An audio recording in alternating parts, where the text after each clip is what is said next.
eu queria colocar de a gente pensar amadurecimento em relação a algum tipo de demanda, né? Por exemplo, pelo que eu li, se eu não estou enganado, a palavra amadurecimento, ela tem uma raiz no latim, significa maturatio, alguma coisa assim, e resumindo, significa estar pronto para a colheita. Essa é a ideia, né? Estar pronto para a colheita. Então, quando você está maduro, é quando você está pronto para ser colhido.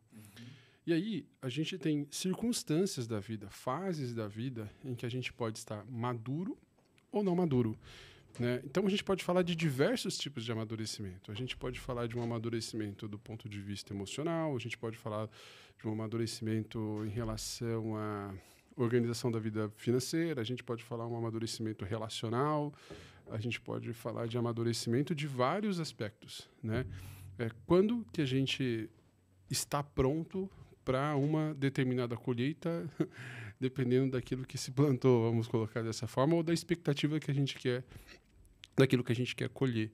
Então, a partir disso, a gente consegue passear e abranger aí nesse assunto do amadurecimento sobre vários e vários aspectos, né? Entender o mecanismo do amadurecimento. O que é amadurecer, né? O que a gente entende por estar maduro, né? Eu acho que é legal a gente falar um pouco de qual a importância da família ou dos pais nesse processo, porque tem essa coisa a infantilização do sujeito, né? Inclusive os homens modernos, não sei se há dados sobre isso ou não, mas são acusados de serem mais infantis, por exemplo, do que eram em outra época, né? Vocês acham que tem uma influência dos pais, da família? O que faz alguém se manter imaturo, no caso? Posso começar? Olha só, eu acho que tem a ver com... Não sei se eu posso culpar uma geração, acho que não dá para falar de geração, mas talvez com uma cultura. Eu acho que a questão da maturidade, ela passa... Eu vou dar uma viajada aqui, mas depois eu vou voltar, vocês vão entender onde eu quero chegar. Ela passa pela essa cultura do ser feliz, ela passa por essa cultura da felicidade hedonista, ela passa por esse lugar de preciso ter prazer a qualquer preço, a qualquer momento, em todas as situações, preciso estar realizado. O que isso cria? Isso cria, né, nossa cultura, uma ideia de que o sofrimento é algo que a gente tem que evitar, algo ruim, é algo... o sofrimento de vida ele está associado, muitas vezes, a fracasso. Então, gera uma evitação a uma ideia de sofrimento. Né? Gera uma evitação ao sofrimento. E não existe maturação, não existe maturidade que se desenvolva sem passar por algum tipo de dor, sem passar por algum tipo de luto, sem abrir, você tem que abrir mão de coisas. A maturidade, ela é um processo de aprendizado. E no processo de aprendizado implica em erro. Porque eu preciso ter uma comparação. Eu só fiz assim, fiz assado. Aqui deu errado, aqui deu certo. Opa, aprendi sobre algo. E se a gente evita, se a gente entra nessa cultura do preciso ser feliz, e aí entra na questão da educação dos pais que você falou, né? De quando os pais poupam os seus filhos, né, do sofrimento, de passar por processos, que é outra coisa que a gente vai falar bastante sobre amadurecimento, poupa os filhos de passarem pelos processos, eles estão, obviamente, colaborando para um amadurecimento tardio, né, que vai vindo depois. Então, eu conecto, depois a gente pode até discorrer um pouco mais sobre isso, mas eu conecto muito a ideia vamos dizer, de um amadurecimento mais tardio com a cultura da felicidade, a cultura do sucesso, a cultura né, enfim, do prazer, né? Porque não tem jeito. Não falei, acho que o amadurecimento passa pela dor, passa pelo luto, passa por abrir mão, enfim, aí a gente pode discorrer nas mais diversas fases da vida. É um fenômeno que a gente observa mais nos jovens e jovens, assim, 40 anos para baixo. As gerações anteriores parece que tinha um pouquinho mais de tolerância à frustração, tolerância a sofrimento, à dor, a processo. Não tinham tantas expectativas assim de encontrar, por exemplo, realização, prazer no trabalho, né? cara que essas histórias eram bem comuns. Comecei como office boy e, cara, fui crescendo e fui... Perfeito. E aí mas você gostava do que fazia? O cara, nunca se perguntou isso, né? Eu fui entrando pela porta que abria. Eu fui aproveitando as oportunidades que surgiam. E trabalho é trabalho. Trabalho é um saco mesmo, entendeu? O prazer é depois. O trabalho acaba se tornando um meio, né? E para a maioria das pessoas é isso. Só que os jovens, a gente, te acha que tem que ser do caralho. Tem que ser muito legal, tem que ser muito prazeroso. E a gente fica intolerante a isso. Ou isso que o Mário estava falando, intolerante a sofrimento, a frustração. Muita gente sofrendo hoje por conta disso. É tipo um adulto, em termos de idade mesmo, né? Só que se relacionando com seus deveres, seus compromissos, com uma postura de criança.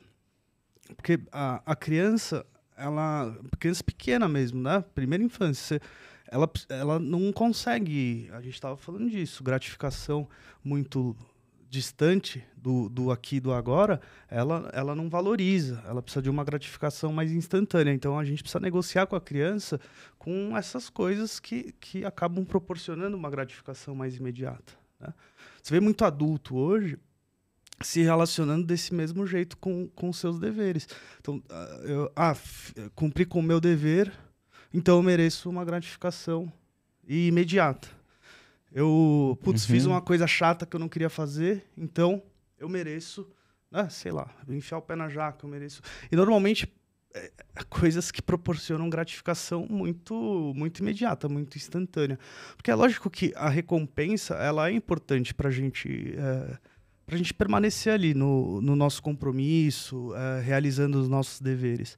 Só que o amadurecimento, ele também é caracterizado por isso, né? A capacidade de abrir mão dessas gratificações mais instantâneas em nome de uma gratificação mais sofisticada lá na frente. Então, se eu não consigo fazer isso, eu fico a serviço das gratificações do aqui e do agora, eu corro esse risco, né, de não conseguir construir nada, de não conseguir... Nada que exige esse sacrifício de agora, eu consigo fazer. E é uma característica acho que de muitos jovens, muita gente sofrendo por conta disso. E aí não encontra no trabalho essa realização. E isso, para muita gente, é um sinal de que precisa mudar de trabalho, de que precisa mudar de profissão, precisa mudar de empresa, porque não tá legal, não é divertido. E a maioria dos trabalhos não vai ser. É para minoria, é um privilégio de poucos, cara. Trabalhar assim com o que gosta, ter prazer, se sentir assim realizado. A maioria não vai encontrar isso. E aí teve alguém que entendeu, cara, essas características. E aí o cara meteu um tobogã no meio do escritório. Tá? O cara pôs uma mesinha de sinuca, um joguinho de ping-pong, uma geladeirinha com Danone, sabe, energético à vontade. Salinha da soneca. Mais ou menos isso. E aí empresas desse tipo são objeto de desejo da maioria da galera aí da nossa idade. Eu tenho essa ideia de diversão no trabalho, né? É um playground, né? A pessoa vai com essa expectativa. Que aí o capitalismo acaba surfando nessa infantilidade. O capital ele sempre aproveita, né? Qualquer circunstância social para tirar proveito. Isso é um ponto.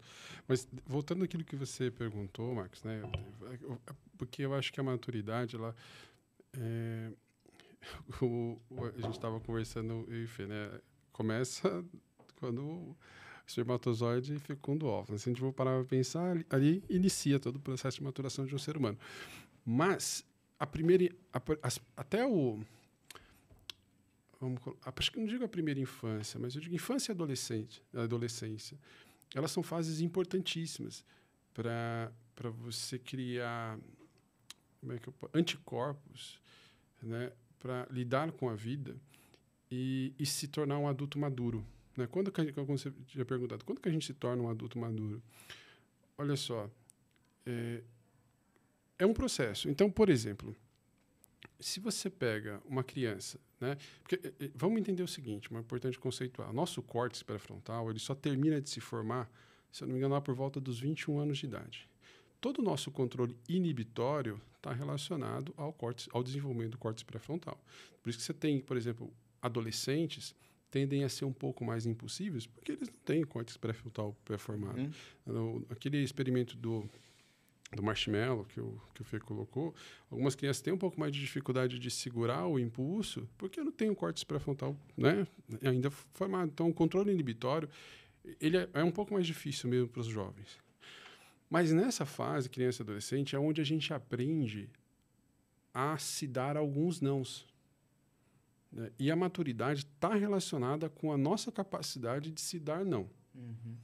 Agora, você pergunta, mas, Homero, como é que isso nasce?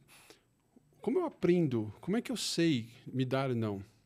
Cara, se seu cérebro, quem acompanha a gente vai se acostumar com esses termos que a gente vai usar sempre, né? Se o meu cérebro de sobrevivência lê um determinado evento como algo que doeu, uma frustração, qualquer coisa, isso doeu, ele guarda aquela informação. E aí, lá na frente, quando eu precisar me dizer algum não, quem vai dar esse não para mim é esse meu cérebro de sobrevivência, que ele vai dizer, ó, naquele momento a gente, lá atrás fizemos uma coisa e doeu. Se a gente fizer agora, vai doer de novo. Né? Só que isso acontece como? Por exemplo, se a gente pega a família, quando um pai... Vamos pegar do ponto de vista financeiro. Um pai e um adolescente, um jovem. Né? Se você pega ali um jovem que está gastando dinheiro a rua, o pai dá uma mesada, o moleque vai lá, gasta dinheiro e aí fica sem grana para as coisas que precisa, aí o pai vai lá e cobre. Né? Fica cobrindo ele todo buraquinho que ele todo arrombo financeiro que ele faz, os pais vão lá e cobram. O que eles estão ensinando para aquele jovem? Olha, que assim, estão ensinando ele não saber administrar o próprio dinheiro. Você nunca vai se esborrachar no chão. Tem Exatamente. sempre uma rede de segurança. Não tem uma dor, não vai ficar um registro de dor. Você não tem uma consequência da inaptidão do comportamento dele. Não tem uma consequência. Então, o cérebro dele não vai registrar aquilo como ruim. O que seria algo ruim? É não ter dinheiro para ir para o rolê com a namorada, é ficar devendo no banco, é pagar juros do cartão, é ter que parcelar, é ter que passar perrengue, é ter que deixar de comer aquela coisa que ele curte por causa, sabe? Porque tem que pagar ali o negociação. Ele precisa sentir uma dor. Ele sentir uma dor, ele vai lembrar, cara, não posso me desorganizar financeiramente nunca mais. Porque se eu me desorganizar, eu vou quebrar a cara. Essa dor, registrada ali, para simplificar, né, entre aspas, pelo cérebro de sobrevivência dele, é o que vai fazer amanhã ele um adulto que sabe gerenciar dinheiro, que sabe se organizar financeiramente. Né? Ou seja, aí a gente pode dizer assim, é alguém maduro na sua administração financeira. Entendeu? A dor como um mecanismo de educação, né? Sim. De ensinar, né? E os pais, né, de hoje em dia, os pais mais novos, os pais das últimas gerações e das atuais, têm mais dificuldade de dizer não, de colocar limite. Tem muita culpa, tem... Cara, também, hoje é muito mais comum, né, pais separados. Uhum. Cara, a dinâmica de uma família assim, que tem pais separados, é sempre muito difícil, né? Principalmente quando tem um dos pais ali que fica com o filho, pega o filho, sei lá, quinzenalmente para ficar junto e tal, e aí só para se divertir, e aí acaba que não coloca limite, não diz não, atende a todas as demandas ali da criança, porque, putz, não vejo nunca o meu filho, e aí acaba que a outra parte que fica na maior parte do tempo com o filho fala, não, eu não vou também eu colocar os limites, eu dizer não, porque senão eu vou ser o vilão, né, da história, então eu não quero que meu filho me odeie. Não é justo, né, que eu fique só, e não é justo mesmo, né, que uma das partes fique ali sozinha com essa função, que é de, cara, educar. Educar é isso, né? A criança não amadurece sozinha. Ela precisa dessa função materna, paterna. E tem muita gente que, cara, não teve. E é curioso, porque a forma como muito adulto hoje, adulto, com idade aí, entre 30 e 40 anos, o que tem de adulto que se relaciona com um compromisso assim, como se fosse a criança. Imagina a cena da criança brincando na rua. Aí, putz, solta-se ponto, daqui a pouco daqui a pouco alguém vai me chamar. Mas a criança não vai embora só, não vai embora por conta própria. Ela espera alguém chamar, né? Ah, putz, já deu a hora, a mãe chama. Ah, mas a minha mãe, tudo bem, a minha mãe, foda-se. A mãe falou que vai chamar o pai. Não, ainda dá para brincar mais um pouquinho. A criança, ela quer aproveitar todo esse espaço de tempo para brincar, para se divertir. E quando ela vai embora? Né? Quando ela é convocada ali, por essa função ali, né? da família dos pais. Para dentro já. Né? Já deu a hora. Agora você vai tomar banho, vai dormir, enfim. O que tem de adulto hoje, o que é o equivalente do papai e da mamãe chamando, convocando? É a realidade. É o prazo que vai acabar. Entendeu? É o chefe. A pessoa que aproveita todo o espaço que tem, cara. Ninguém fala sobre isso quando aborda a procrastinação, mas a procrastinação tem muito a ver com isso, com um adulto que se relaciona com seus deveres de adulto, mas com uma postura muito infantil, que fica esperando, cara, ser convocado pela realidade, que fica agarrado ali no brinquedo, querendo até a última hora aproveitar todo o espaço que tem para se divertir. Entende? Então, a procrastinação para muita gente é isso. Eu acho que ficar esperando o papai, né, a realidade, para convocar, para fazer o que tem que ser feito. E a pessoa ainda faz o que tem que ser feito com uma mentalidade de criança, de que está adquirindo um crédito, então. Se eu fiz o que tinha que ser feito, eu fiz o meu dever. Porque criança é assim, ela faz o dever dela na cabeça dela, e os pais, às vezes, precisam mesmo fazer isso. Recompensa. Mas tem muito adulto que acha que a vida é isso, assim, eu fiz meu dever, então eu adquiri um crédito. Eu tive esse momento aqui. A gente que chega sexta-feira à noite, cara, tá acabado por conta do trabalho. Só que o cara pensa assim, eu não vou descansar. Eu não vou usar essa minha noite, esse meu final de semana para descansar de um cansaço que foi produzido pelo meu trabalho, pelos meus deveres. Não é justo eu perder esse meu tempo da brincadeira.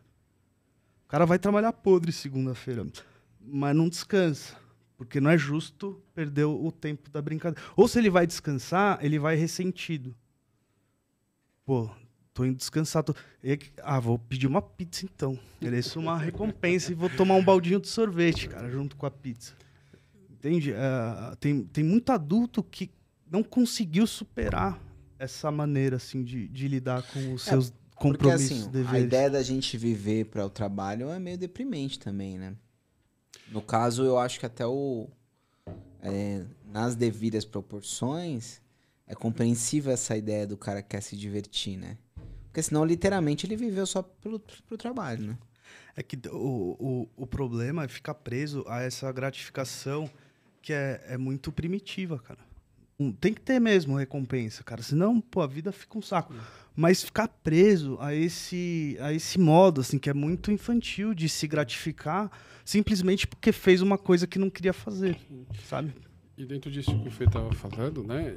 Acho que essa cultura, vamos colocar assim, essa cultura da gratificação que faz com que a gente entenda que todo sofrimento tem que ser necessariamente compensado com uma gratificação, ela traz um empobrecimento de vida absurdo. Porque se a gente pega lá, ao longo da história do ser humano, essa ideia de felicidade ou de gratificação o tempo todo, ela assim, não existiu assim, em outras gerações, em outras, né? É tudo muito atual, né? Agora que a gente estimula muito essa ideia da gratificação a qualquer custo. E aí a gente está aqui pensando, mas faz com que a gente perca, inclusive, a noção do sentido do sofrer, do limite, né? Porque, por exemplo, uma das coisas que a gente se trabalha muitas vezes no consultório é a ideia do limite. Saber se colocar limite, colocar limites nas coisas. Eu estou viajando aqui agora, talvez. Mas eu fico pensando, o quanto que... será que a gente não perdeu, vamos dizer assim, o entendimento da importância do que significa sofrer, qual que é o sentido que a gente dá para o sofrimento? Não tô aqui estimulando aqui uma cultura do sofrimento, não é aquela coisa meio Schopenhauer, não. É a ideia de, cara, qual que é a funcionalidade disso? Em que isso ajuda a gente a se desenvolver? Em que isso ajuda a gente a crescer? O quanto isso faz parte da vida? Porque eu entendo que o crescimento e o amadurecimento ele passa, sim, pelo sofrimento de alguma forma, por alguma dor de alguma forma. Mas acho que a cultura da gratificação, ela nega o sofrimento. Né? E se a gente nega o sofrimento, aí a gente se tornam pessoas com dificuldade de colocar limites para si, de colocar limites para o outro, de adiar gratificações, né? E aí a gente fica preso a essa cultura da gratificação, que talvez esteja relacionada a essa ideia de felicidade, precisamos ser felizes, precisamos ter sucesso. E aí a gente esquece de uma outra coisa que eu acho que é importante, que é a ideia do propósito, a ideia de realização. Porque realização e felicidade não necessariamente elas estão no mesmo lugar, né? Eu gosto sempre de dar o seguinte exemplo. Se você pega um atleta olímpico, cara, a vida dele, de uma maneira geral, né, até pelo nível que ele precisa alcançar, é de muita negação, de muito adiamento de gratificações imediatas. É treino, é acordar cedo, é não poder comer qualquer coisa, é não poder ir na balada quando seus amigos estão na balada, é não poder beber quando a galera está enchendo a cara. É muitos nãos que um atleta de alto nível precisa se dar, né? Mas o que motiva ele a continuar fazendo ali se ele não tem essas gratificações? Ou é muito pequeno, é muito restrito? É a realização, é o propósito, né? Porque quando o cara vai lá e pega uma medalha ou participa de uma Olimpíada, numa competição, às vezes, cara, é 5 minutos, é 10 minutos, né? De uma super gratificação, de uma felicidade. Muito mais consistente, duradouro, apesar de durar pouco tempo ali a celebração e tal. Proporciona realização mesmo, não é prazer. Sim, realização, propósito. Exatamente. Então, é que, assim, me vem várias coisas à mente, né? Me vem à mente essa ideia do prazer, então, como uma visão de mundo, né? Que a gente poderia falar dessa coisa de uma filosofia mais carpe diem, aproveite o agora, né? Seja feliz, você não sabe se você vai estar vivo amanhã e tudo mais. Porque o que acontece?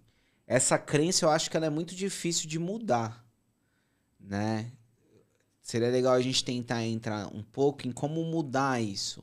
Porque se tornou uma visão de mundo. Você entendeu? Não é um sintoma mais.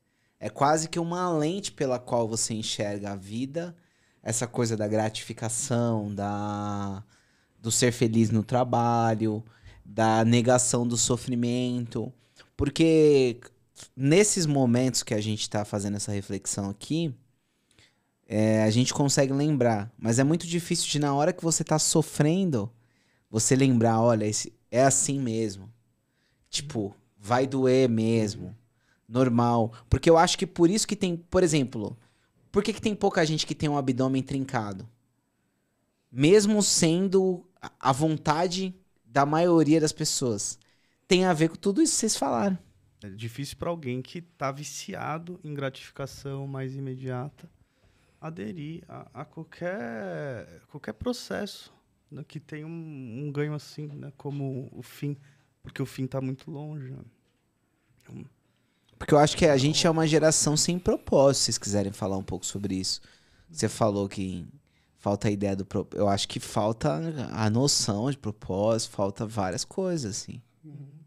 E aí dentro disso, por isso que eu acho que isso que você comentou, essas narrativas do Carpe Diem, viva o seu dia como se fosse o último, aproveita até o momento, eu acho que isso já é uma consequência, né? São narrativas que são criadas já como consequência de uma geração que realmente tem dificuldade de lidar com a ideia de sofrimento, né? Enfim, porque, querendo ou não, essas coisas acontecem na vida, né? A gente perde emprego, relacionamentos acabam, você sofre uma traição de alguém que você ama, seja amigo, seja um parceiro, uma parceira. Sofre acidente. Acidentes acontecem, crianças ficam doentes, enfim, né? Crises, pandemias, enfim, essas coisas elas tá na vida, é do mundo, elas acontecem, né?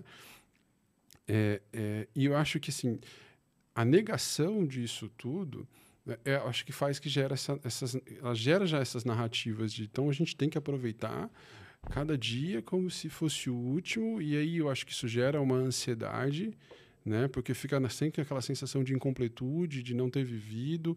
Aí você também tem a ampliação das redes sociais que vendem que cria ali uma realidade paralela de felicidade, de bem-estar. Aí o cara olha para aquilo, olha para o dia dele que foi uma merda, fala, caramba, não estou vivendo, o nível de ansiedade vai lá embaixo, vai lá em cima, o emocional lá embaixo. E aí você também vai criando uma turminha, vamos dizer assim, infeliz, né? Assim, sem recursos para lidar com a realidade da vida. Tanto é que a gente vê muitos jovens, óbvio que eu não tenho estatísticas aqui, então não vou me arriscar a falar, né? Mas assim, também é uma coisa que a gente observa no consultório, assim, muitos jovens, ou pelo menos os jovens que eu atendo, e o entorno desses jovens que eu atendo é muito comum a narrativa de suicídio. O discurso, todo jovem, todo adolescente, você vai ver, você conversar com ele, se não ele tem no entorno dele, no grupinho dele, alguém que flerta com isso de alguma forma. E aí a gente tem que parar para se perguntar, o que está acontecendo? Por que esse limite? Né? Porque eu entendo como, pelo menos eu imagino dessa forma, que quando um jovem pensa no suicídio como uma alternativa para suas angústias, cara, falta muita ferramenta para lidar com essas angústias. Porque, enfim, é uma ação muito extremada, né? Se ele vê nisso como solução, cara, ele não tem ferramenta para lidar. Que realidade que vendemos para eles, né, como sociedade? Qual é a realidade que a gente vende para esses jovens que fazem com que eles busquem recurso, né, tão extremo como flertar com o suicídio? Das duas, uma, a gente está criando uma realidade para eles, vendendo uma realidade que é impossível de ser vivida, e também, né, não estamos dando as ferramentas adequadas para esses jovens para lidar com a vida como ela se apresenta, com todas as dores que ela se apresenta. Tem um pouco da expectativa que é colocada nele também, né? Expectativa, foi isso que eu falei, a sociedade vende uma realidade para esse jovem, né? Aí entra aquilo, não sei se a gente comentou no outro podcast, a ideia de sucesso, de realização, seja produtivo, seja foda, tenha dinheiro, né, se relacione com as pessoas mais bonitas, tenha o shape trincado, enfim. A gente vende essas realidades, né? E essas realidades, elas são, inclusive, bombardeadas nas redes sociais, né? Sejam com anúncios, seja com aquilo que a gente vê da vida dos outros, influências e por aí vai.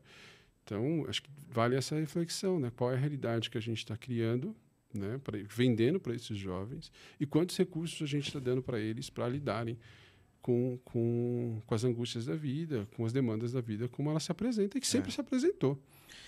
Eu me interesso muito sobre essa questão de autossabotagem, no sentido... Dizem que essa palavra não é a mais correta, né? Para ser usada. Mas de por que a maioria das pessoas tem as suas listas de metas e tudo mais, e a maioria não consegue cumprir essas listas, mesmo que elas estão no campo do consciente, sabe? Muitas vezes os desejos permanecem durante os anos, né? Por exemplo, essa ideia de repente de perder alguns quilos, aquelas metas...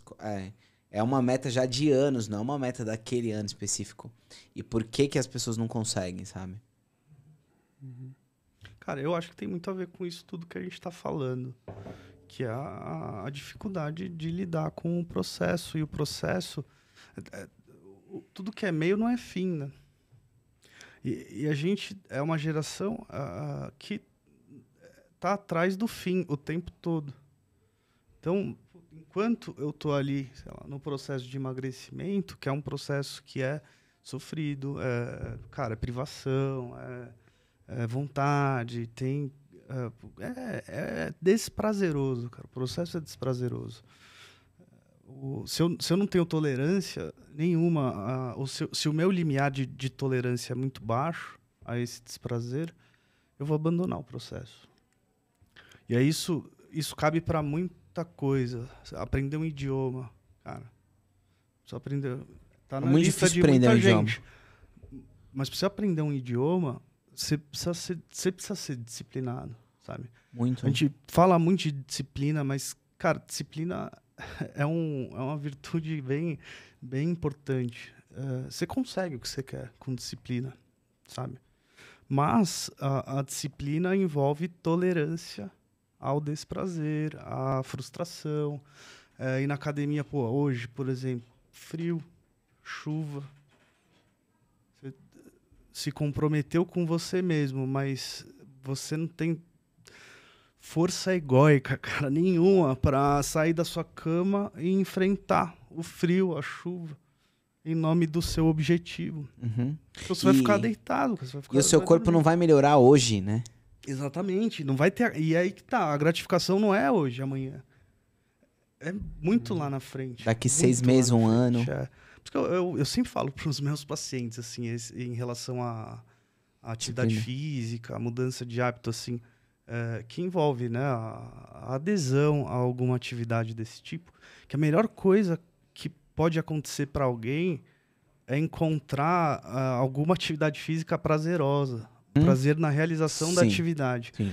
Porque é raro alguém que tem prazer em levantar supino. É difícil. Tem, até existe. Até existe. Os que tem lá tem um monte, né? Mas fora de lá, cara, tem um monte de pagante que nem vai. Né? Outro dia eu vi um meme, né? Se todo mundo que paga Smart Fit decidir ir, cara, não tem espaço. Não, mas eu já ouvi falar que é um modelo de negócio que lucra em cima de quem não vai. Né? Exatamente, porque é barato. Né? Mas não é prazeroso, é para a minoria que isso é prazeroso, sabe? Esses tipos de atividade física que são as mais convencionais. Quando você fala para alguém, cara, você já pensou em fazer alguma atividade física?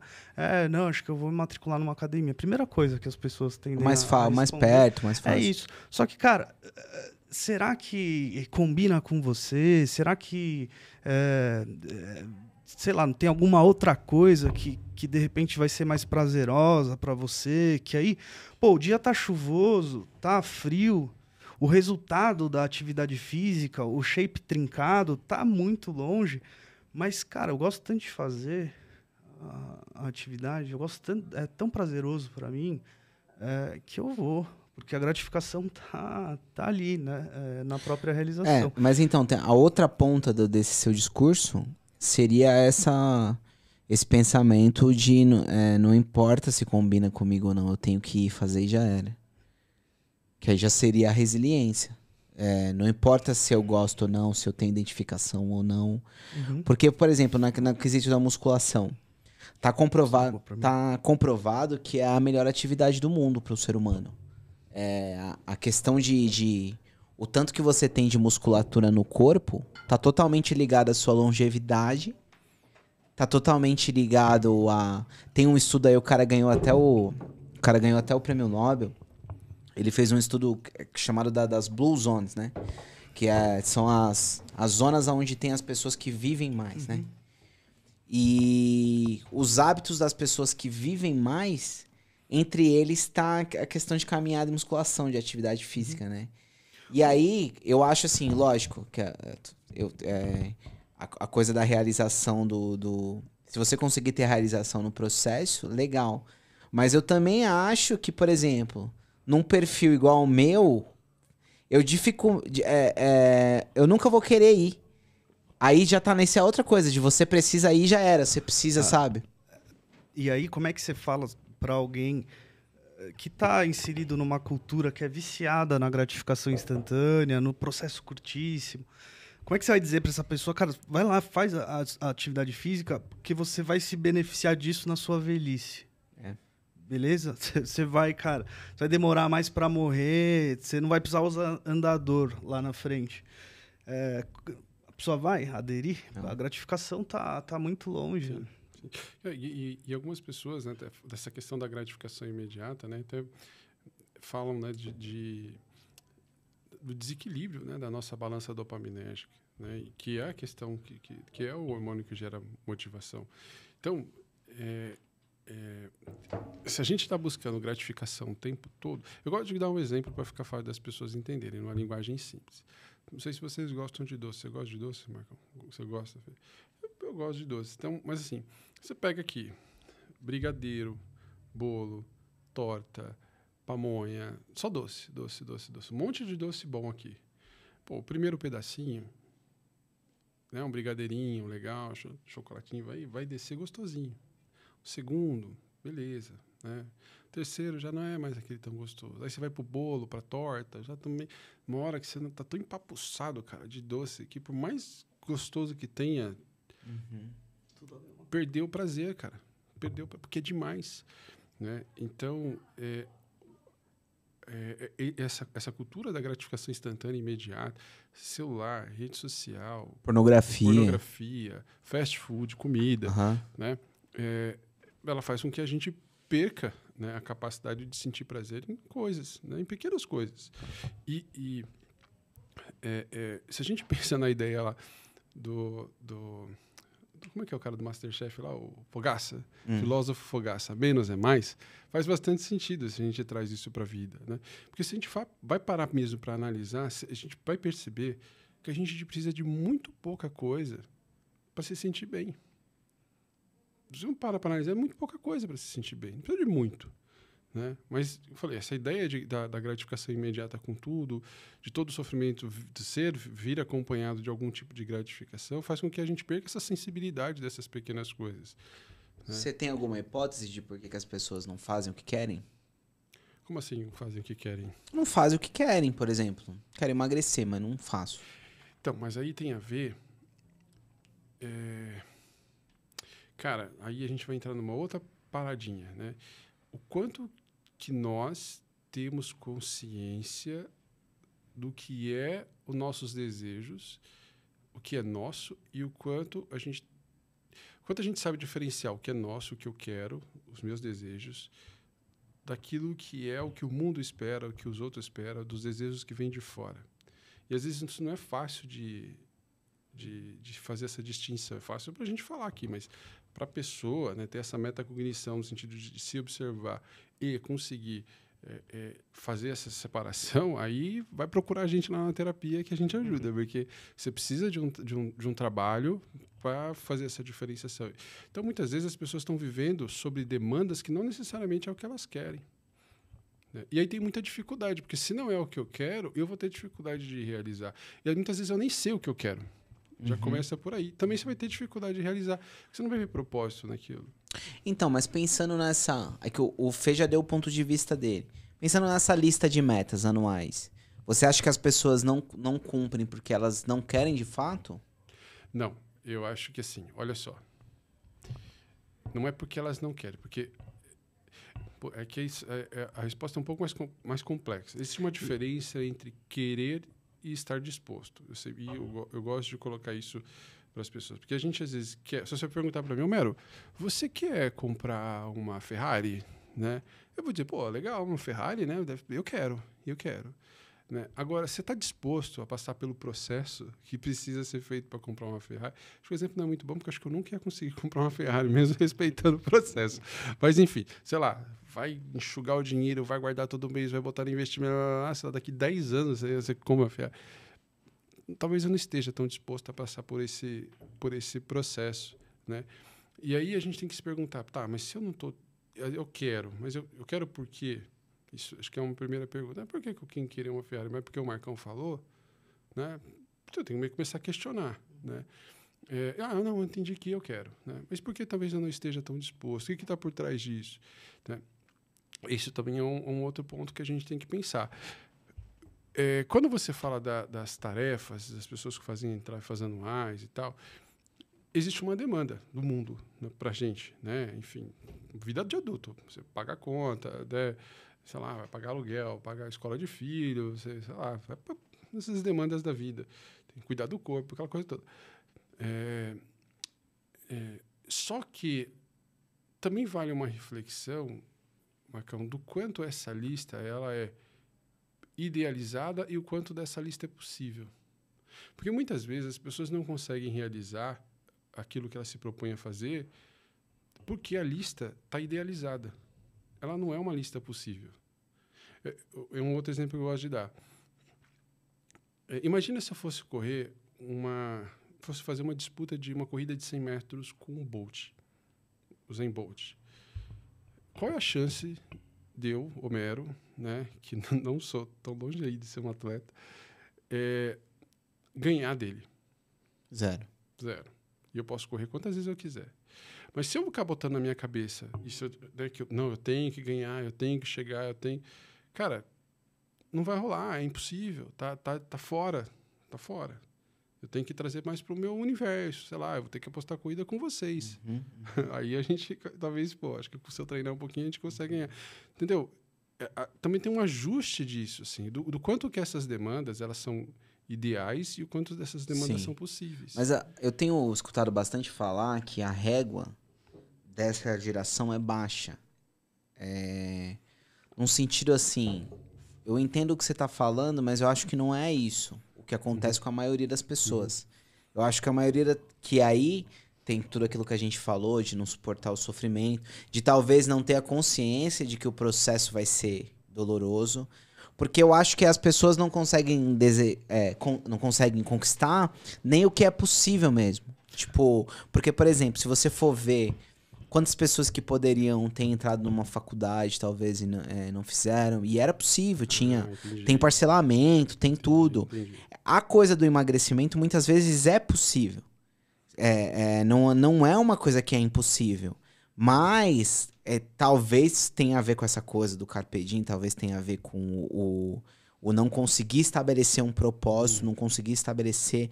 Eu acho que as pessoas não estão conseguindo... Porque, por exemplo, antigamente, que a gente estava falando das gerações anteriores, eles tinham casa, terrenos, carro. Hoje em dia, eu não tenho nenhum amigo que tem casa. Você entendeu? Então, essas coisas são possíveis. Só que tem alguma coisa nessa geração que não tem a resiliência que é para conquistar essas coisas, né? Valores, né? É que é difícil dar uma explicação universal, né, para as coisas. Sim. Assim, apesar de... Não, mas a ideia é levantar hipóteses só. Sim, mas eu acho que o que a gente está tentando é olhar de um jeito mais ou menos universal mesmo, generalizado. Porque as explicações que eu acho que cabem para explicar um fenômeno mais universal mesmo é a dificuldade de aderir a processo, suportar a frustração, a pessoa que não conseguiu superar a menoridade, né? Ainda não consegue ir cumprir com o que se propõe, se isso que ela se propõe é desprazeroso, se não é legal, se é chato, se é um dever, se está na categoria dos deveres, aí então não tem a ver com tudo isso. Mas você começou falando de autossabotagem, né? Acho que você estava tentando explorar um pouquinho de autossabotagem. Que, cara, autossabotagem também é uma coisa, apesar de ser um fenômeno meio universal também, não dá para olhar para explicar a autossabotagem de um jeito mais ou menos universal. Tem muita coisa assim que é muito individual isso. Cara, tem muita gente que se sabota porque, cara, não acredita na competência que tem para dar conta daquilo que quer. Tem gente que se sabota por culpa. Do ponto de vista jurídico, culpado por um crime merece o quê? Castigo, punição, seu direito é retirado, seu direito à liberdade, a pessoa merece um castigo. A culpa inconsciente, na nossa realidade psíquica, a lógica é a mesma, assim. A culpa inconsciente faz eu achar que, às vezes, eu puxar meu próprio tapete como se eu estivesse proporcionando a mim mesmo, né, o meu castigo, sabe, a minha punição. Tem isso. Autoimagem, né? Cara, autossabotagem tem o que o Homero falou, né, às vezes o desejo não é autêntico, não é meu, cara. Então tem uma resistência enorme interna, né, para realizar aquilo, para iniciar aquele processo, porque eu não quero, não faz sentido tá a serviço de um desejo do outro, de um desejo que tá, cara, no olhar do outro, de uma realidade, de uma cultura que, na verdade, é opressora para mim. Então, eu quero, mas não quero nem fudendo. Eu quero, mas não quero, entende? É uma ambivalência dentro da pessoa que faz com que torne assim, muito difícil para ela aderir a qualquer processo. Tem muita explicação para a gente autossabotagem. A gente comentou que muita gente não sabe o que quer. Você tem uma dica para quem quer descobrir o que quer? Autoconhecimento, cara. Quer falar? Eu quero juntar esses dois conceitos, né? Do autoconhecimento e da sabotagem. Digo assim, pra gente não responder com uma palavra que representa 1 milhão de coisas, sim, entendeu? Sim. Não, eu vou tentar ver se eu consigo explicar, inclusive dar exemplo. Vou começar pela autossabotagem, depois para chegar no... Porque as coisas estão interligadas. Quando a gente pensa na palavra autossabotagem, eu sempre digo o seguinte, né? Acho que talvez já cheguei a falar isso da outra vez. Autossabotagem não existe. Né? É um termo que a gente usa, ficou popular, mas não existe autossabotagem. Né? Ninguém se sabota, né? Conscientemente, deliberadamente. O que existe são interpretações que a gente faz no nosso cérebro de situações que às vezes se conflitam lá dentro. Por isso que eu gosto sempre de dar o exemplo, uso sempre como modelo. Então, vou repetir isso aqui em vários podcasts até as pessoas se familiarizarem. Do cérebro de sobrevivência e do cérebro inteligente. Eles são... Óbvio, sempre repetir, isso não existe, tá? É um modelo que a gente está usando. O cérebro de sobrevivência, ele... Vou pegar um cenário, vou contar uma história. Vamos pegar um jovenzinho que, sei lá, vamos pegar uma mulher, uma moça, né? Que quando ela tinha 8, 9 anos, casada ali... Não, casada não, ela tinha 8, 9 anos, os pais se separaram, o pai abandonou a mãe porque traiu com uma outra mulher e foi morar com a amante. Um exemplo. E ela super apegada ao pai, grudada, aquele pai amoroso, sabe aquela coisa do meu pai e meu amor e tal. Ela pode ter vivido ali uma experiência de entender, nossa, alguém que eu amo muito, alguém que não, puxa, era tudo para mim, me abandonou. Ou me rejeitou. Pode ter ficado esse registro. O cérebro de sobrevivência dela, que viveu aquele luto, aquela frustração da separação, vai falar, opa, isso aqui dói. Como, em geral, o nosso cérebro, ele tende a dar muita ênfase para tudo que é negativo, porque isso nos protege, em detrimento, às vezes, do positivo. E posso depois explicar isso melhor, mas, enfim, a gente tem... Vamos só pegar isso para ficar fácil de explicar.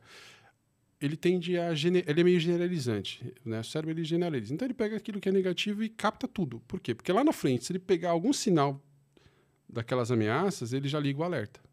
Então, aquela criança, ela pode registrar assim, aquela moça, aquela menina, ela registrou ali como, putz, alguém que eu amo muito pode abandonar, e dói. Alguém que eu amo muito pode me rejeitar, e dói.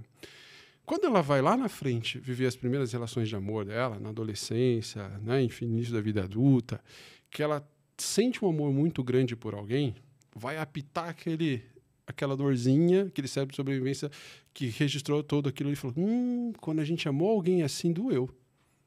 Porque aquela pessoa nos deixou, a gente foi abandonado. Então, o que acontece? O sistema de alerta liga e ela, para se defender daquela ameaça, daquela dor de ser abandonada ou rejeitada, né, novamente, como é que eu faço para isso não acontecer? Eu preciso, então, acabar com isso. E aí o que a gente chama de autossabotagem. Mas, na verdade, não é uma autossabotagem, é uma proteção de algo que doeu. Só que é uma proteção desajustada, não adaptativa, porque...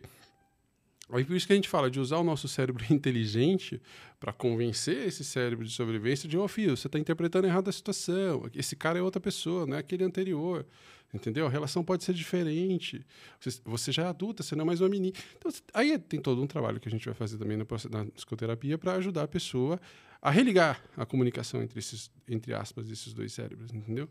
Então, a autossabotagem está relacionada a isso. E aí onde entra o autoconhecimento? É que eu preciso saber o que aconteceu na minha história, eu preciso saber onde são as minhas dores, eu preciso saber onde que a coisa pega para mim. Entendeu? Porque aí, a partir disso, eu consigo ler melhor os cenários. Eu consigo interpretar as situações de uma outra maneira. E conseguir dar seguimento, seguir em frente. E aí, se eu consigo reinterpretar uma situação de maneira diferente, o que a gente chama de ressignificação, né, aí eu posso conseguir atingir, vamos dizer assim, no caso dessa moça, ela pode ter mais sucesso na relação dela futura. Um exemplo. E na questão de saber o que quer? Então, o saber o que quer... Então, isso que eu estou dizendo, o saber o que quer passa... Por isso que o Fernando está falando, da questão do autoconhecimento. Então, é que autoconhecimento, eu acho uma palavra muito genérica. Eu queria que vocês explicassem sem utilizar essa palavra. Vou dar um exemplo. É porque autoconhecimento é quase você tá falando assim, um processo terapêutico, entendeu? Desculpa, é que o autoconhecimento, eu entendo que ele é um processo que requer atenção, ele requer... eu acho que ele está dentro... O autoconhecimento ele está relacionado ao processo de psicoterapia. Não estou dizendo que é o único lugar que você consegue se autoconhecer. Não vou fazer só na terapia. Não é isso. Mas é o melhor lugar, sem dúvida nenhuma. O melhor lugar é a psicoterapia. Mas, assim, é um processo de aprendizado, é um processo que requer atenção. Então, você pode adquirir isso lendo, você pode adquirir isso com boas relações, um grupo de pessoas. Tem várias formas de você ir aprendendo sobre... Porque o autoconhecimento ele implica em conhecimento. Acho que talvez seja melhor colocar isso. Em conhecimento. Não necessariamente um conhecimento que parte de si. É um conhecer do mundo, sabedoria, aprender sobre o mundo, expandir a mente, expandir as nossas percepções mais aprofundadas, né, do mundo e das coisas. É como se a gente aprofundasse o olhar. Fosse desenvolvendo um olhar mais profundo. E aí, por consequência, também a gente aprende a olhar para si de uma maneira mais profunda. Legal. E entender por que desse meu comportamento é X e por que não de um comportamento Y. Por que eu agia sempre dessa maneira repetitiva uma vida inteira e os resultados eram sempre iguais. Né? Acho que assim, essa expansão de consciência que se dá através do conhecimento, ela também é uma pré-condição, vamos colocar assim, para o autoconhecimento. Né? É um termo difícil de explicar autoconhecimento, né? Porque a gente reduz mesmo uma palavra para ficar didático, mas é algo extremamente complexo. Né? Eu vou dar exemplo, cara, de situações que são reais, né? No final das contas, acontece bastante. Imagina uma pessoa que é bem competente naquilo que faz profissionalmente, é bem preparado e tá, sei lá, pensar um jovem ingressando aí no mercado de trabalho, tá preparado, tem uma boa formação e toda vez que vai para uma entrevista de emprego, para uma vaga boa, ele vai no dia errado, ele perde o horário, pega o ônibus no outro sentido, sabe essas coisas? O cara chega para fazer a porta do Enem quando a porta está fechando, né? Tem muito isso. Imagina uma pessoa... E lógico que tem coisa que acontece assim e que é imprevisto e que é realmente acidental, né? Mas toda vez que algo se repete muito, né, na vida de alguém, é interessante de tentar examinar assim, né, como aquela pessoa está causando aquela repetição, né? E aí acho que tem a ver com a autossabotagem que você está falando. Mas imagina esse jovem, toda vez dá alguma coisa errada. Ele não vai, então vai, mas aí não consegue se sair bem. Beleza. A princípio, você pode pensar assim, putz, talvez ele não queira, talvez ele esteja inseguro, talvez ele não se sinta preparado profissionalmente. Pode ser tudo isso. Mas aí eu vou atender esse jovem. De repente, ali nas entrevistas, entendendo um pouco da história dele, a gente vê que ele é de uma família assim, mais pobre, desfavorecida, de periferia. Ninguém da família conseguiu fazer faculdade. Ele foi o primeiro a conseguir fazer faculdade. Ele mora lá na Quebrada, sabe? E aí, quando ele chega ali no contexto do trabalho, no ambiente profissional, na própria faculdade, ele começa a relatar assim, experiências que ele teve de repente, cara, ele fez porque foi bolsista, porque foi bem no ProUni, uma faculdade boa, de repente ele começa a falar, não, porque eu estava lá e eu me sentia meio deslocado, porque eu não me sentia muito pertencente, porque a galera me olhava, porque a turma da bolsa, né, ficava meio separada, né? E aí ele começa a contar, não, lá em casa as pessoas, às vezes lá na Quebrada, se referem a mim já meio que, sei lá, me provocando, como se eu estivesse abandonando eles, porque agora fez faculdade, agora vai ser doutor, porque agora não é mais um dos nossos, né? E de repente os amigos com quem ele cresceu estão lá fazendo os seus trabalhos, mas que não passaram por uma faculdade, não tiveram essa oportunidade, não fizeram, não tem formação, enfim, não tem a competência que ele conseguiu desenvolver, então ele foi se distanciando mesmo. E aí, pode ser que, na verdade, esse cara, não é que ele não quer o trabalho, talvez ele esteja evitando essa solidão, esse desamparo, essa falta de pertencimento. Porque aceitar aquele trabalho, porque... Cara, assumir esse percurso assim, profissional que é de ascensão implica em Romper, né? perder o reconhecimento desses aqui que são de onde ele veio. Desvincular. E, ao mesmo tempo, ter que lidar com um contexto novo que é hostil para ele, que olha para ele com desconfiança. Quem é você para estar aqui? Entende? Você acha que você merece estar aqui? Por que você acha que você é um dos nossos? E aí você pode pensar, não, ele só atrasou. Às vezes não, às vezes tem uma força muito inconsciente, cara, uma resistência muito inconsciente. Não tem consciência disso. Sim. Você chega só falando essas coisas. E na fala vai denunciando. Sim. E aí você começa a explorar e, de repente, e devolver isso para as pessoas. Ele fala, não, porque lá em casa os caras falam, pô, não é mais um dos nossos. E aí devolver isso. E como é que é? Como é que você se sente quando falam isso? Como é que é? Como é que tá a relação de vocês depois? E aí você vai explorando até a pessoa entender, porra, é isso. Eu realmente, eu tô com um puta medo de ficar sozinho. Eu tô com um puta medo de não encontrar pertencimento. E aí, isso é autoconhecimento, cara. Isso é autoconhecimento. Agora ele sabe, mais ou menos, o motivo de ele sempre dar alguma coisa errada no processo seletivo dele. O autoconhecimento dá a ele um pouquinho mais de autonomia sobre isso. Ele sabe com o que exatamente ele está lidando. Não é a entrevista de emprego que é assustadora. Não é a possibilidade de conseguir e, de repente, chegar lá e achar que não dá conta. Porque não é isso. Ele sabe que dá conta. Ele começa a entender com o que exatamente ele está lidando. Isso é autoconhecimento. Legal.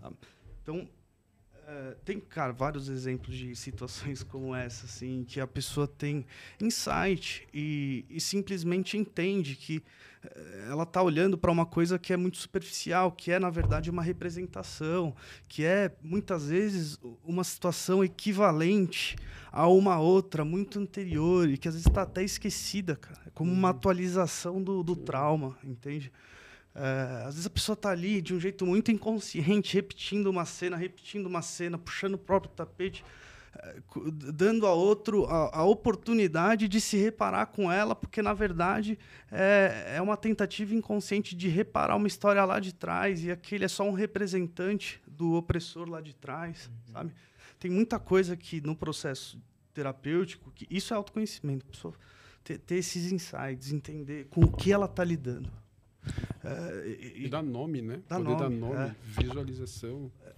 Eu acho que a gente pode entrar um pouco também na questão da maturidade e imaturidade nas relações amorosas, né?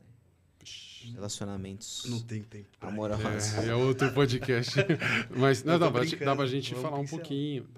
Porque eu acho que a galera tropeça muito com isso, questão de namoro, de casamento, ou até Putz, cara, realmente isso dá escolher alguém. Isso dá um outro podcast, de verdade. Assim. Relacionamento amoroso. Mas, olha só, eu acho que o que a gente chama de uma relação madura ou uma relação saudável passa por pessoas maduras e pessoas saudáveis. Ponto, né? Eu gosto de dar o exemplo seguinte, né? Não adianta eu pegar uma laranja boa e uma laranja podre e querer que o suco fique bom, né? Ainda mais se as duas laranjas estiverem podres. Se eu vou fazer um suco daquela laranja, aquele suco vai estar podre também. Então, quando a gente fala de uma relação madura, uma relação saudável, passa por duas pessoas que se sentem maduras e se sentem saudáveis.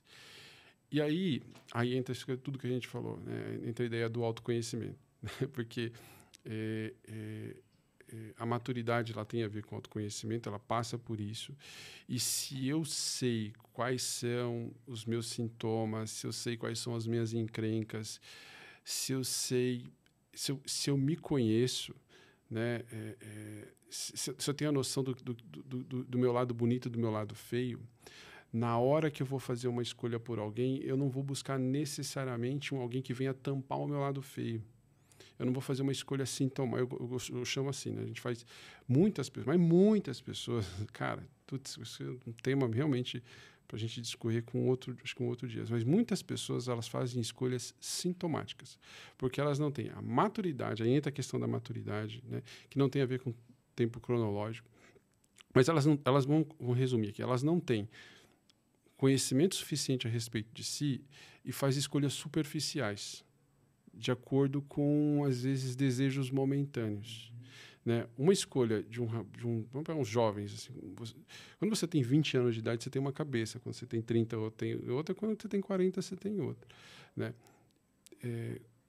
Jovens ali, com seus 20 anos, pensando, por exemplo, em casamento, cara, é muito difícil o negócio... Não que não possa acontecer, não estou dizendo isso, mas assim, será que um jovem de 20 anos, hoje, né, nesse momento, tem maturidade, sabe o que é um casamento, sabe o que é uma relação duradoura? Será que ele tem condições de escolher? Na minha opinião, na maioria, né, de maneira geral, eu acho que não. Né?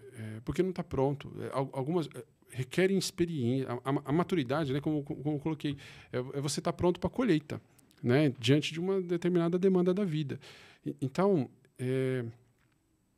acho que uma relação saudável, ela passa primeiro por um processo de autoconhecimento.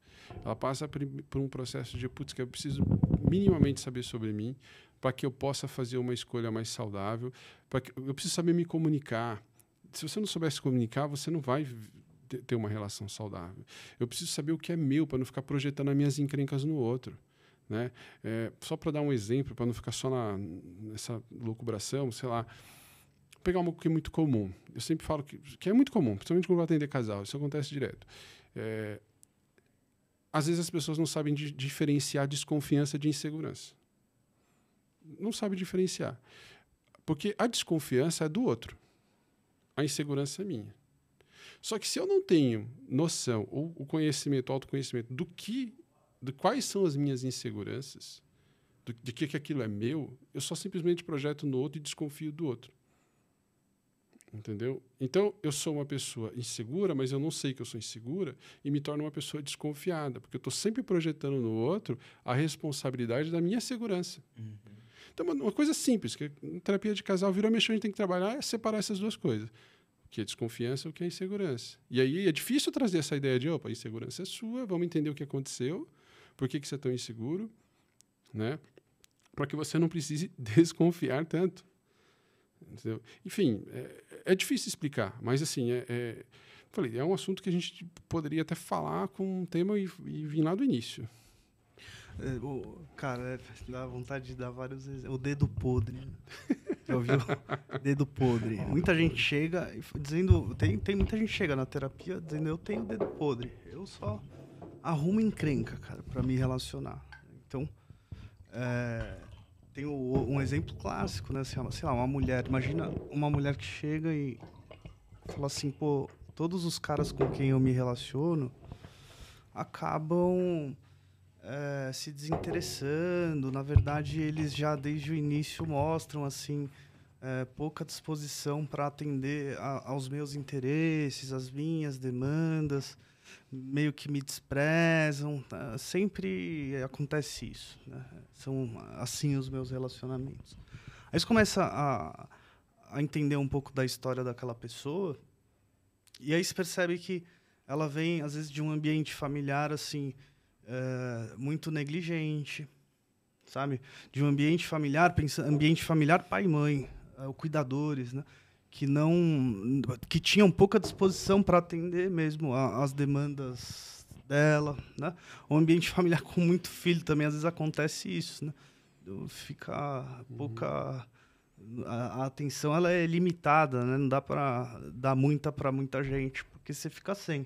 Então, às vezes, tem uma experiência de falta mesmo, de privação, não teve a atenção que deveria ter, não teve o cuidado. Tem o Winnicott, né, que ele fala assim, de dois tipos de cuidado que os pais tem, que é função de pai e de mãe, né, em relação a uma criança. Um é o cuidado operacional, tipo, um cuidado para atender as demandas mais objetivas mesmo, né, de alimentar, de proporcionar um ambiente ali para segurança, para dormir, esquentar, ir lá quando está chorando, ver o que precisa, troca a fralda.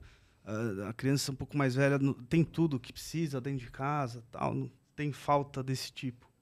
E tem um outro cuidado que não é operacional, é um cuidado mais afetivo, que é responder, atender a demanda afetiva, né, as necessidades emocionais, as necessidades afetivas dessa criança. Então, imagina, essa pessoa ela vem com esse histórico dessa privação.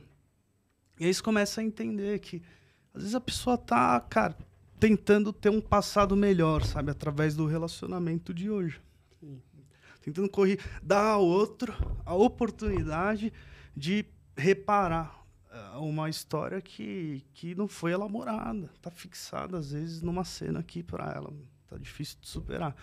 Então, autoconhecimento é importantíssimo para quem está num relacionamento, para quem quer se relacionar, para fazer uma escolha não sintomática, né? Muita gente que às vezes se junta com outro, no fim forma uma aliança entre os dois sintomas, né?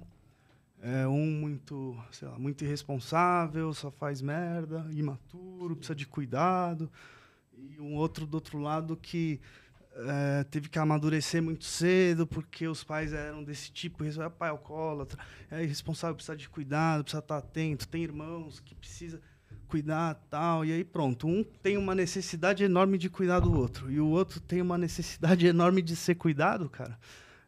Parece perfeito. Completa o ciclo, entende? né? Junta a fome com a vontade de comer. E tem outra leitura assim, que dá para se fazer a respeito disso, assim, né? Trazendo um pouco mais para um lado mais da neuropsicologia. Porque, assim, o ser humano é extremamente adaptativo. A gente só chegou onde chegou porque a gente tem uma capacidade enorme de se adaptar às várias dificuldades da vida, né? Ao longo da história, né? Das gerações. E o que acontece? Quando a gente pensa em automatismo comportamental, enfim, né, adaptação às situações, a gente está falando de, vamos dizer assim, conexões neuronais nos cérebros bem estabelecidos, né? Caminhos neuronais. Né? Imagina como se fosse trilha. Né? No meio do mato você tem uma trilha. Você tem uma casa, você tem uma praia. Né? Aí você sai da casa para ir para a praia. Tem a trilha aberta, você vai pela trilha aberta ou você vai pela mata fechada? Você pega a trilha aberta. Isso é o que a gente chama de automatismo comportamental, comportamentos inconscientes. Nosso cérebro está adaptado àquilo que ele quer viver aquilo que ele conhece. Né? Aí, dentro desse exemplo que o Fê trouxe, né, você pega uma pessoa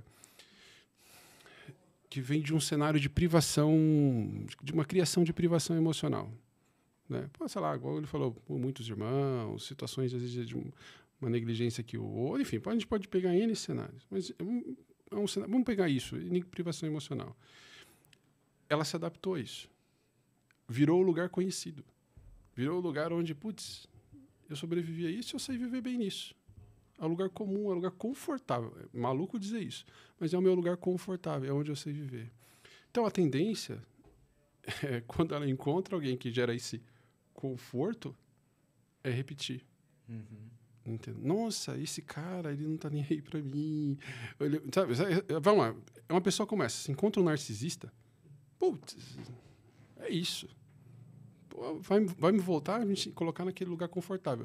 Só que ele é confortável inconscientemente, e eu tô dando uma outra leitura que é um pouco diferente da psicanalítica, porém, conscientemente, ela sabe que aquilo ali não é legal. Entendeu? E por isso que parece essa tentativa de tentar reescrever a história, né? Que o Freud vai chamar da repetição do neurótico. Mas às vezes é um ambiente confortável para ela, onde ela foi adaptativo durante muito tempo, mas que gera sofrimento. Então, o trabalho é justamente conectar esses dois cérebrozinhos que estão ali conflitando. E, cara, será que você precisa disso? Né? Olha para a tua vida, como é que a gente poderia reescrever uma relação diferente, experimentar uma relação diferente, ter outras experiências? É como se a gente criasse, como falei, lembra a trilhazinha que estava aberta, que inconscientemente o cérebro pega ela, porque ele já está, o caminho neuronal está pronto. Você tem que criar uma outra trilha. E aí, cara, você tem que ir pela mata fechada mesmo. Primeira vez, difícil, facão. vai demorar mais para chegar. Isso requer o quê? Atenção, concentração. Porque você tem que prestar atenção no que você está fazendo. Senão você pega a trilha. Por isso que o trabalho da psicoterapia é tão difícil. É difícil, assim, porque dá trabalho, ponto. É isso. Você tem que lidar o tempo todo com uma resistência do outro, que não é uma resistência assim, você quer pegar a trilha, cara. Você quer pegar a trilha. Uma resistência que é natural, né? Inconsciente. De alguém que está acomodada num padrão de comportamento, alguém que está acomodado, né, num padrão de comportamento mal adaptado. E a questão da autoestima, como que vocês veem? Então, aí volta lá no início da nossa conversa. Né? Eu entendo que a autoestima, ela nasce do nosso processo, da nossa capacidade de lidar com a dor e com o sofrimento e entender que aquilo não é o final do fim do mundo. Né? Enfim, porque, por exemplo, se eu entendo que, que um não que foi me dado na vida, sei lá, você não vai dormir na casa dos seus amigos, você não tem dinheiro para comprar uma bicicleta, sabe?